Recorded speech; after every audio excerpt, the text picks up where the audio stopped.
vende ele mais barato. Por quê?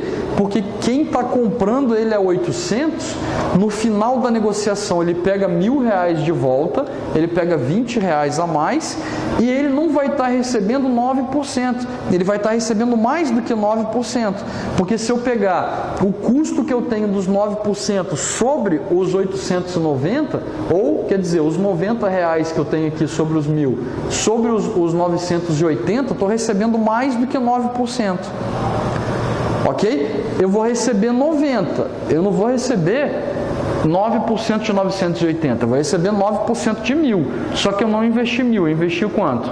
980, ou seja, eu estou recebendo a mais por um título que eu comprei mais barato. Então, os juros que eu estou recebendo nesse investimento é maior do que 9%. Então, ela tornou esse título mais atrativo no mercado, ok? E aí, como é que ficaria a conta disso? O cálculo do custo do capital de terceiros. Ó, o valor do título é 1.000, custo de lançamento 2%, vai pagar 20, e o preço de lançamento é 980. Então, na verdade, quanto que a empresa pega líquido? 960. Por quê? Ela baixou o preço de 980 e ela também descontou 20 do valor do custo de lançamento. Então, na verdade, ela está pegando 960. 960, pagando juros de 9%, que é 90, num prazo de 20 anos, o custo antes do imposto de renda vai ser de 9,45%. Então, percebam, o custo não é 9%, o custo é 9,45%. Então, quem está comprando ele a 980 está recebendo 9,45% e não, né, o valor de... Quer dizer, ele recebe ali um pouquinho a mais ali. A empresa que está pagando um custo mais caro, de 9,45, porque ela baixou mais o preço, ok? Pelo custo de lançamento. E aí, no Excel, a gente pode fazer a fórmula baseada nas linhas, né? Mas não é o que a gente vai fazer. Aí a gente tem aqui, ó, a HP12C. Como é que a gente calcula isso pela HP12C? A gente vai usar a série de pagamentos uniformes. Então, quando vocês fizeram lá matemática financeira, vocês viram série de pagamentos uniformes na HP12C, aonde a gente usa aquelas teclinhas todinhas lá de cima, né? PV, FV, aí a gente tem o PMT, o N e vai pedir o I. São todas aquelas teclas lá em cima do HP12C. Então, o que a gente vai fazer? Vai usar a HP12C para estimar o custo da utilização da fonte de terceiros, né? Vou fazer os lançamentos da mesma forma. Percebam, 960 CHS PV. Por que ele está fazendo 960 CHS PV? Na verdade, até nesse slide aqui, quem colocou não tinha noção da matemática financeira. Porque, na verdade, esse CHS não era para estar aqui, né? É 960 PV. Aí, o que ele tem a pagar? 90 CHS PMT e 1.000 CHS FV. E aí, 20 anos de prazo. Vou explicar isso para vocês usando aqui o fluxo de pagamento que essa empresa vai ter.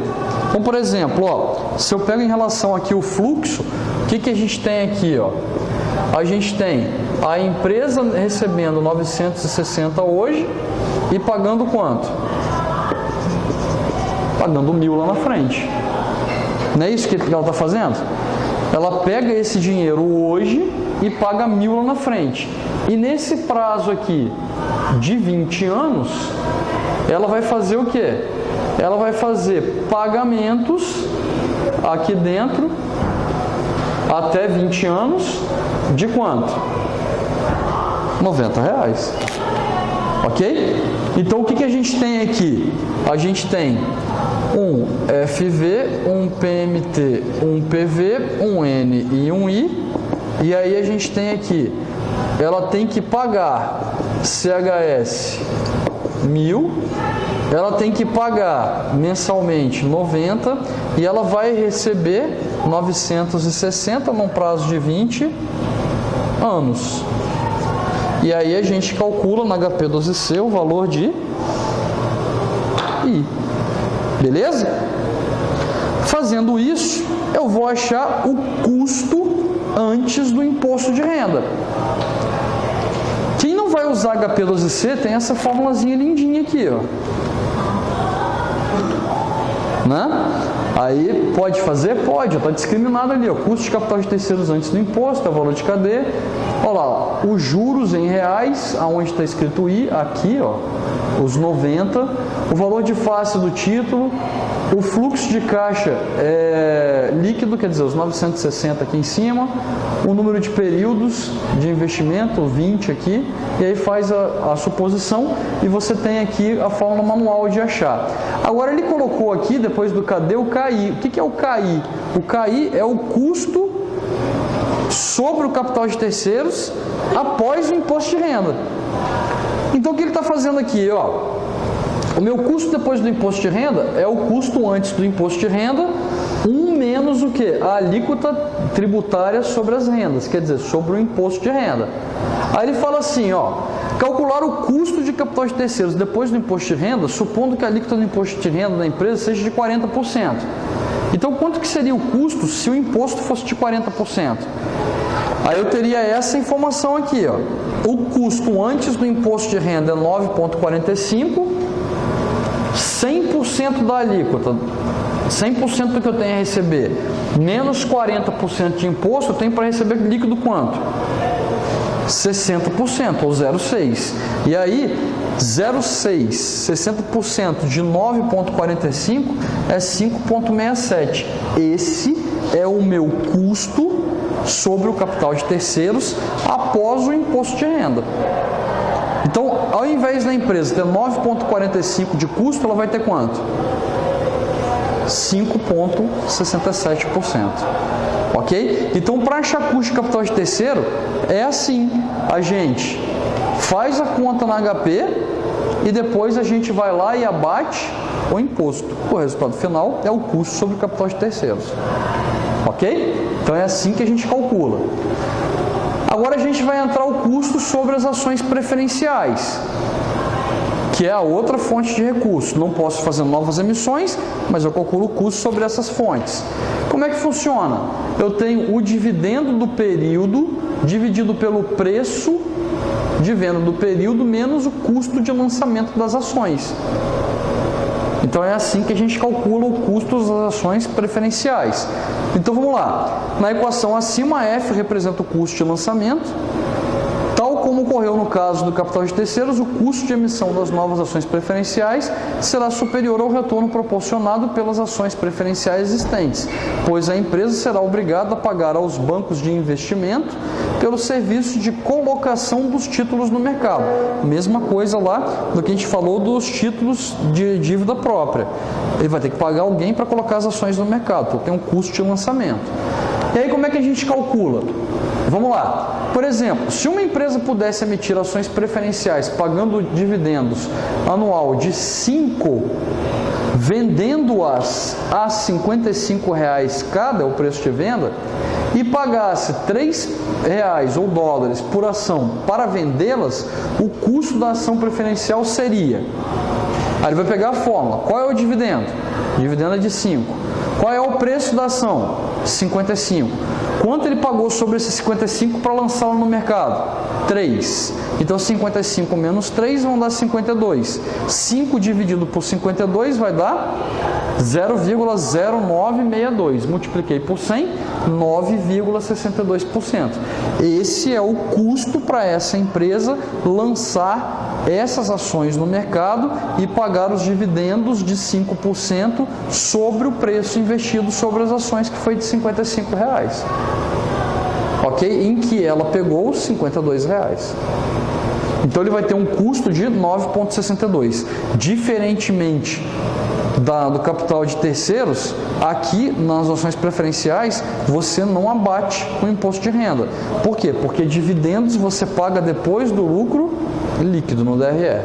Eu tenho lucro líquido, aí eu faço as distribuições para as reservas de capital e depois o que sobra eu faço pagamento dos dividendos preferenciais e ordinários, para ficar o resultado disponível e investido, reinvestido na empresa nos lucros retidos.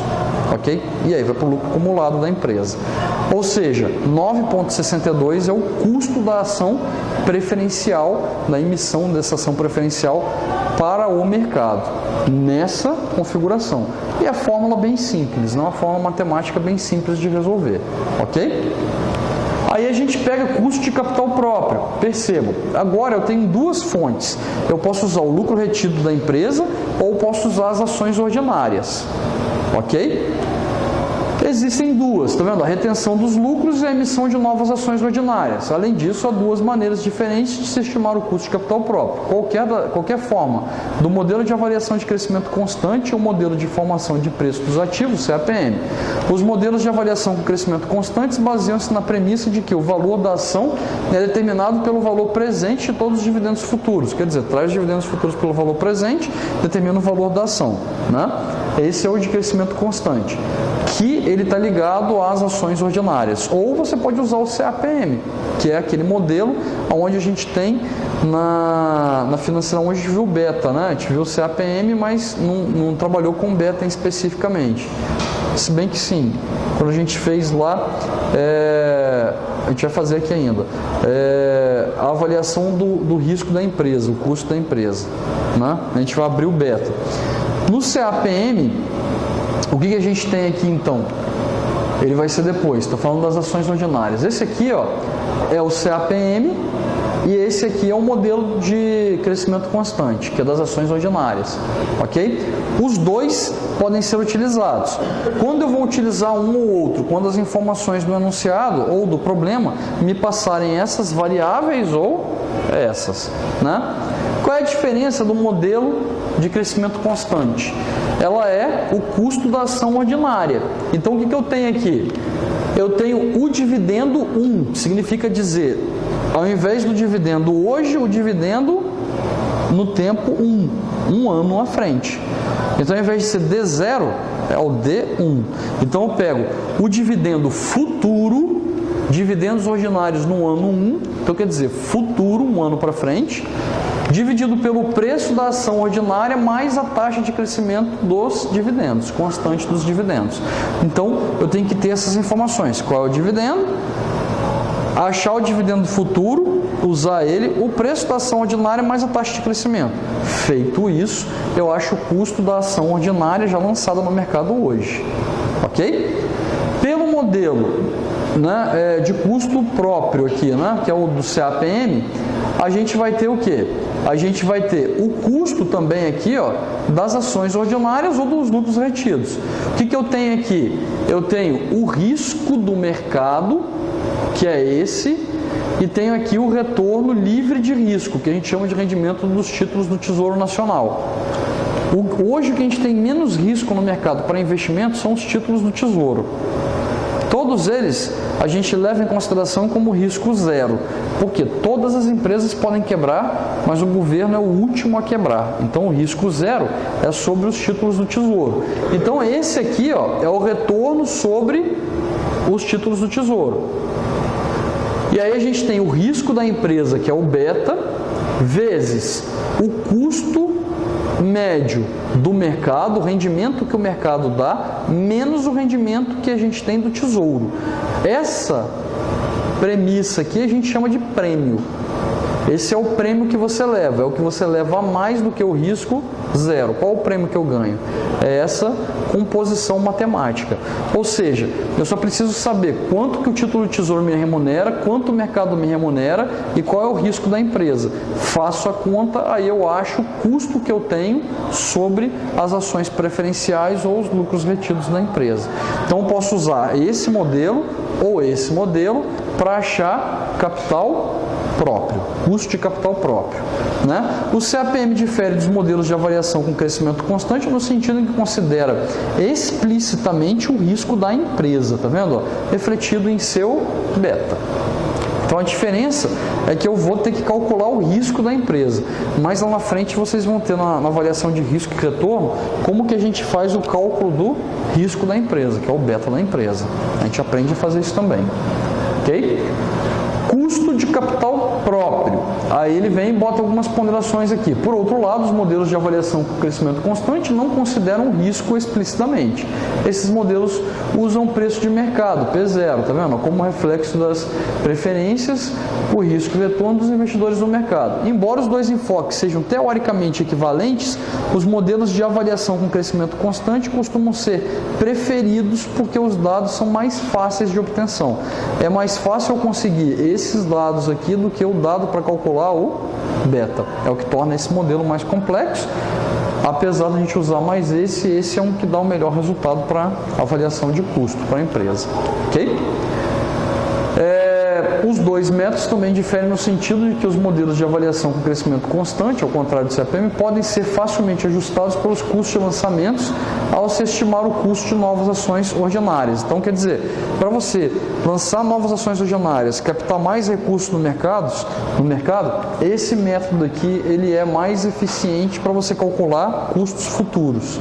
Esse aqui, eu só tenho cálculo do beta com dados passados. Então, quer dizer, para emissão de novos títulos e novos custos futuros, o ideal é você usar o modelo de crescimento constante, mas ele vai ser ajustado. Ajustado como? Ele vai ter uma variação na sua fórmula de composição, né?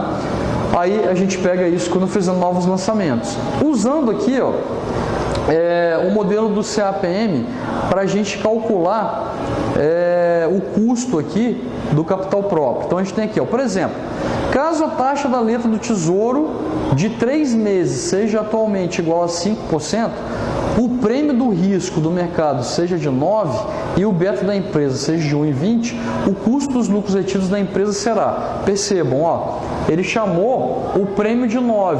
Então o que ele fez aqui? Ele está chamando de prêmio a variação entre o retorno de mercado com o retorno do Tesouro, ou taxa livre de risco.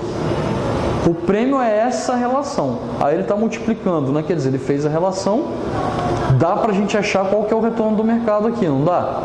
Ó, se o Tesouro paga 5, e isso aqui é a diferença desses dois, então qual é o valor do risco do retorno de mercado?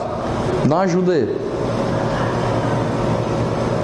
Ó, esse aqui é 5, o resultado aqui foi 9. Para dar 9 eu tenho que somar o quê? 5 é esse cara aqui. Então o risco, o retorno de mercado, ele é o quê? 14. Beleza? Ele é 14. Por quê? 14 menos o 5 vai dar 9. Beleza? Então o retorno de mercado é 14.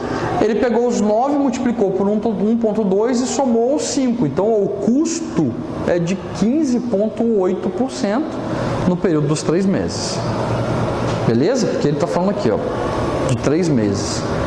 E aí? Aí, pessoal, como é que seria esse valor se eu fosse usar através do cálculo das ações ordinárias pelo modelo do crescimento constante dos dividendos? Por exemplo, supondo que a empresa tenha acabado de pagar um dividendo de 2,5% por 2,5 dólares por ação. Espere que os dividendos cresçam a taxa de 10% para sempre e que sua ação atualmente esteja cotada a 50. Então ele está calculando primeiramente o D1. Percebam, ele deu um D0, porque atualmente estão pagando 2,50. Esse é o D0.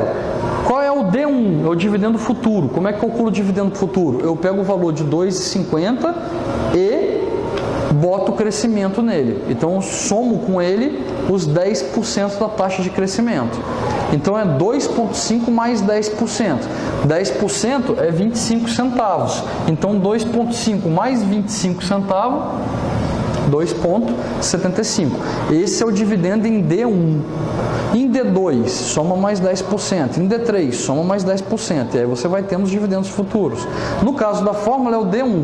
Então, eu peguei o dividendo, que ele acabou de pagar, que é o dividendo de hoje, apliquei a taxa de crescimento sobre ele, ele foi para 2,75, que é o D1. D1 de 2,75, dividindo pelo preço da ação de hoje, que é 50, mais a taxa de crescimento de 0,10, que é 10%, vão me dar o custo de 15,5. No modelo anterior eu tinha 15,8, pelo que ele calculou, né? E aí aqui eles têm uma relação muito parecida um com o outro, inclusive no valor, pela estimativa que fizeram. Depois a gente vai escolher um deles para utilizar. E aí, quando eu uso aqui, o exemplo precedente indica que a nossa estimativa de custos lucros retidos estaria entre 15,5 e 15,8. A essa altura poderemos escolher uma ou outra das estimativas ou tirar uma média das duas. Usando algum julgamento e preferindo um pouco mais de conservadorismo, usaremos 15,8. Quer dizer, para eu ser mais conservador, eu vou colocar um custo maior. Por quê? Porque daí eu vou ser um pouco mais pé no chão. Ao invés de fazer média, eu uso um custo maior, que é o conservadorismo, com a nossa estimativa dos custos retidos. Agora percebam aqui, se eu for atrás de novos recursos, aí eu vou ter que emitir novas ações ordinárias. E aí, para fazer essa estimativa, a gente vai levar em consideração a mesma fórmula dos riscos que a gente tem aqui para custo das ações ordinárias, só que eu vou substituir do valor do preço da ação o custo de lançamento. Quer dizer, se eu estou emitindo ela no mercado a 50, igual eu estava emitindo ela antes aqui, se eu for emitir novas ações, alguém vai ter que lançar essas ações no mercado para mim, ok? E aí eu vou ter um custo de lançamento dessas ações. Aí eu vou ter que abater isso do preço de venda das ações. Ou seja, vai ficar mais caro para a empresa emitir novas ações para pegar mais dinheiro investido na empresa, né? Aí é assim que sai o custo dos novos lançamentos. Aqui ele está falando do modelo de precificação para você achar o preço de venda da ação, né? Mas ele fala aqui, continuamos com o exemplo anterior, quanto custaria para a empresa obter um capital próprio novo, se os custos de lançamento fossem de 4, ou seja, os 2,75 continuam mantidos como dividendos futuros, o preço da ação agora é 50 menos o custo de lançamento de 4. Percebam, mais os 10% constante de crescimento, ela está me dando 15,97 ou ele arredondou para 16%. Se você prestar atenção, ele foi conservador no modelo anterior, usando o quê? Um custo de 15,8 ao invés do 15,5. Ok? E aqui ele foi conservador de novo, que ele arredondou isso para 16%. Ou seja, o custo de lançamento de novas ações ordinárias no mercado, ele vai ser maior do que o custo das ações que eu já pago e já tenho lançadas no mercado. E a forma para esse cálculo é a mesma que a gente usa dos crescimentos constantes, mas eu faço aqui uma subtração no preço de venda do custo de lançamento dessas novas ações. É o que torna mais caro, né, o custo para essa empresa. E aí eu tenho o custo das 3 fontes. Como que eu calculo o capital de terceiros, como eu calculo das ações preferenciais e como que eu calculo das ações ordinárias ou lucros retidos, que é capital próprio. E aí eu mostrei para vocês a variação do novo custo pela emissão de novas ações ordinárias, ok? Novos lançamentos para capital de terceiros, você vai fazer da mesma forma, só achando um novo custo. Mas nas ações ordinárias, você tem que aumentar o custo de lançamento, por isso que você tem uma fórmula a mais. Mas essas aqui são todas as fórmulas que a gente precisa para achar custo das fontes. Beleza? Isso aqui, pessoal, que a gente vai discorrer durante o bimestre inteiro. Aí eu tenho o custo médio ponderado de capital. Como é que é isso? O peso da fonte vezes o custo da fonte. Então, o capital de terceiros menos o imposto de renda é KI. KI vezes WI, que é o peso da utilização da fonte de capital de terceiros. Mais o peso da própria, que é ações preferenciais, que é o P, vezes o KP, que é o custo das ações preferenciais, mais o peso de WS, que é o custo que é o peso das ações próprias, ações ordinárias, vezes o custo das ações ordinárias. Beleza? E aí o que a gente tem aqui? Antes e depois, com novos lançamentos, né? Ou lucros retidos também. E aí como é que a gente calcula o peso? Vamos pegar o que ele está dando de ponderação pelas suas proporções. Aí ele fala assim, ó, os valores contábeis, aí ele faz aqui um exemplo, ó. Segundo método, os valores do mercado, de capital de terceiros, tá. Aí ele está explicando aqui um pouco desse modelo do custo médio ponderado de capital. Aí ele coloca assim, dentro do exemplo que a gente fez, ele dá um exemplo para a gente calcular o custo médio ponderado de capital através daquelas fontes que a gente calculou anteriormente. Então, se eu for olhar, ele fala assim, ó, por exemplo, suponha-se que o valor de mercado das dívidas da empresa seja de 40 milhões. Que o valor de mercado das ações preferenciais seja de 10 milhões, que o valor de mercado do capital próprio seja de 50 milhões.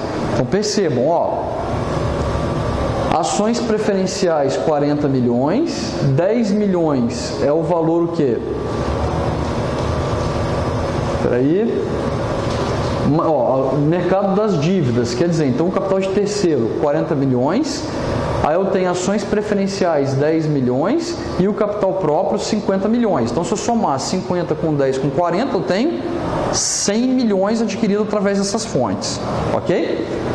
Dividindo cada componente pelo total de 100 milhões, obtemos os pesos de 40% para o capital de terceiro, 10% para ações preferenciais e 50% para capital próprio, a valores de mercado. Então ele está me dando aqui os pesos, né? 40% terceiros, 10% preferenciais, 50% capital próprio. Aí a gente vai pegar os valores que a gente calculou inicialmente. Quando a gente fez lá em capital de terceiros, lembra? Ó, o valor do custo foi de 5,67%, num peso de 40%. Mais 10% sobre ações preferenciais. Quando a gente usou o modelo das ações preferenciais e expliquei aquele exemplo, o custo das ações preferenciais foi 9,62%, né? E a gente tem aqui, ó, o custo do capital próprio, que a gente tinha entre 15,5 e 15,18, por conservadorismo ele estava usando 15,18. E o peso da utilização do capital próprio é 50%. Então se eu pegar 40% de 5,67, mais 10% de 9,62, mais 50% de 15,8, ele me dá um custo médio ponderado de capital de 11,13%. Aqui, pessoal, é o custo médio ponderado de capital da empresa, ok? Depois que ela pega o capital de cada fonte isoladamente. 40% em uma, 10% na outra, 50% na outra. Esse é o custo médio ponderado de capital. E aí, quando a gente faz o custo marginal, aí ele vai ser através de novos volumes financeiros. Aí, se eu precisar de mais dinheiro para investir, aí eu vou ter novos custos. Aí eu tenho que variar de acordo com a fonte. E aí a gente entra no ponto de quebra ou ponto de ruptura. O que é o ponto de quebra e ponto de ruptura? É o valor que eu posso adquirir acima do valor que eu já tenho utilização. Por exemplo, se eu uso 100 mil reais de capital de terceiros, então eu pego o peso de capital de terceiros e aí divido esse valor pelo peso, eu acho qual é a possibilidade de usar mais lá na frente. E aí a aquisição de mais dinheiro vai alterar o custo sobre essa fonte, vai ficar mais caro. E aí eu vou achar o novo custo médio ponderado de capital baseado nisso. Então na próxima aula eu volto aqui no ponto de quebra ou ponto de ruptura para a gente achar os custos marginais ponderados de capital. Beleza?